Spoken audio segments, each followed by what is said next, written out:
This is Nye Beach, NYE in Newport, touted as a historical beach.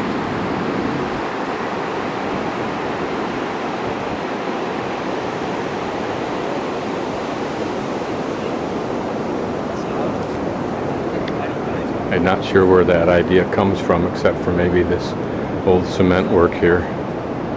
But otherwise, it just seems like a small little tourist spot, kind of like Gaslight Alley would be, but not anywhere near as old. In fact, that's a new building there, and that's the new Newport Visual Arts Center, so whatever. This is Seal Rocks Beach. One of the relatively few places that you can actually pull over aside and look at something.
I'm here on a rocky outcrop that may avoid the highest tides, although you can see from some of the water and the foam right below me, maybe 20-25 feet,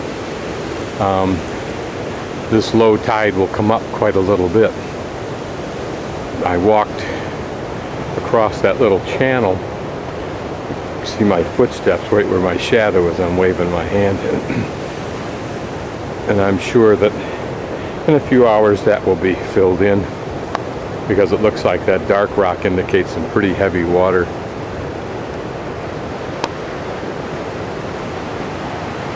This spot I'm on, though, is a perch for seagulls. You can see how they find those shellfish, whatever that is, bring it up here and break them open on the rocks.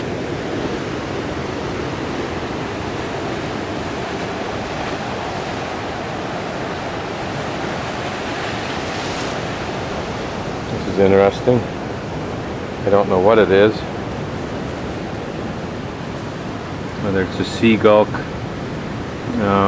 cannibalized by others or something else, I don't know.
tidal pool, probably about 35 feet above the water level behind me. And it has some little critters in it. Here's a pretty colored little crab.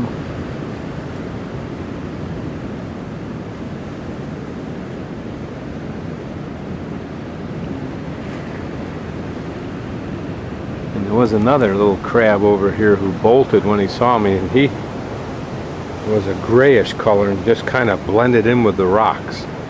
And then I walked a little further and I can't see him any longer. There's some kind of seabird that I disturbed. I don't recognize it. I don't know much about seabirds.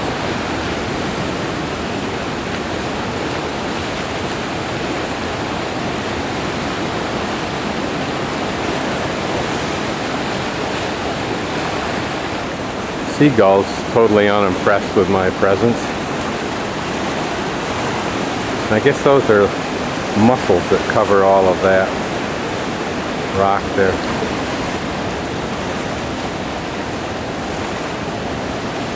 Again, notice this, what looks like some kind of moss that inhabits this water area. No, we're just covered with water probably a good part of the time. Notice on the rocks a little bit farther, there's a starfish clinging to a rock. He's getting close to being inundated, which I'm sure is his norm. There's a couple of his more buddies over there. The power of the ocean has always intimidated me, certainly in a kayak, but it's so powerful it seems. There's some more aquatic life.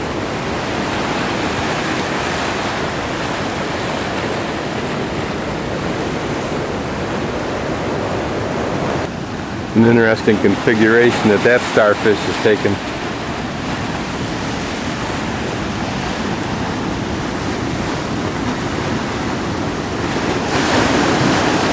Lots of different colors of them.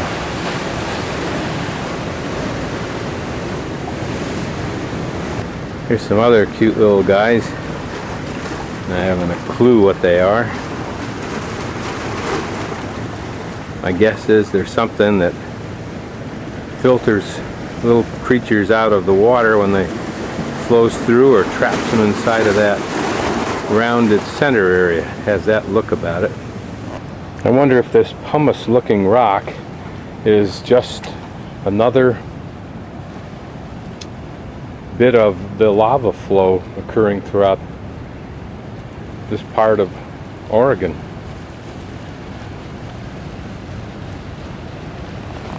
I wonder if tide pools ecology changes significantly relative to the amount of time each day that they are underwater.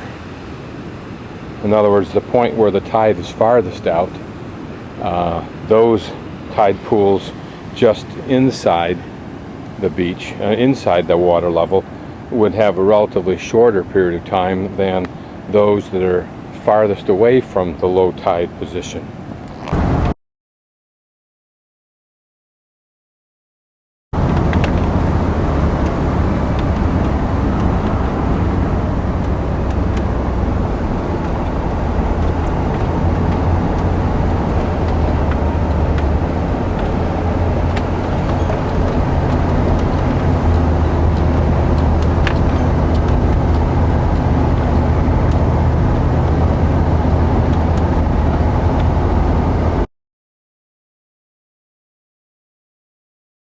Called Beer Can by the Highway. And I think the choice of the words was to, I don't recall now totally, but my guess is that it was to personify the throwawayable, resource-destroying society that we have. But the beer can was the anomaly, or the example of the contrast between man and his destruction and the world we live in. But anyway, back to the beautiful spot. Here's the falls from one side view. Notice how it has a double cascade there, double falls, if you will. And we'll back off further and get another look at this. I'm going to go down to this next outlet. Now this little falls right here is in fact the falls coming from that stream that we were looking at. The stream that feeds the bigger falls is back around that outcrop of trees. But you can see that the falls on occasion has been all around this area, all around that circumference there, cutting it down, eroding it out. The big huge rocks down below evidence that erosion, and it's probably backed up from at least where those people are over there.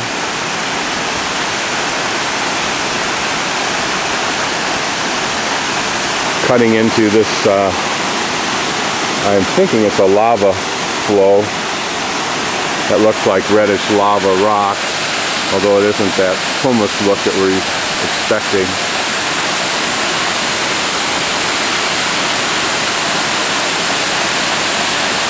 This is particularly nice because it has that double flow at the top, then cascades into that hole, and then the water seems to rapidly get lost within the big rocks. The stream slows down significantly more so than we'd expect from looking at the water coming over the falls. A spectacular morning. Temperature is just nice. Just a small obvious thing, but the water here, you see that it splits on that face there. So as it drops down, you can see that it's actually eroding in two different spots. One spot right here on that big chunk of rock seems to be eroding a little pocket there. And of course the other one has eroded its own trough. But in spite of that, there's that one stone down there, or outcrop, that is strong enough to resist the water more so than the rocks around it.